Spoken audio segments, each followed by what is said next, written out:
Okay. So gloves.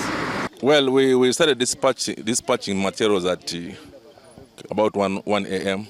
and all the materials have reached, and we have succeeded to have the opening at 7. I'm grateful to the people of Kalangala, especially the first 10 witnesses were able to be in time.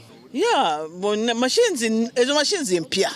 Nayo manyi technology olusa kakanyala sikuba nti machine ebeera nfu naye nakaba polling stations nga 8 ekikulu kyembadde mbuuza machine wena machine zikola tezina mutawaana kubanga akalulu kano okusinziira nga bwe tukanoonyeza nga bwe groups ez'enjawulo bwe tunoonyeza akalulu kano nze nsuubira akalulu kano tugenda kawangula n'ebitundu 8 ku 100 kubanga ndabira ddala nga ffe tulina enkizo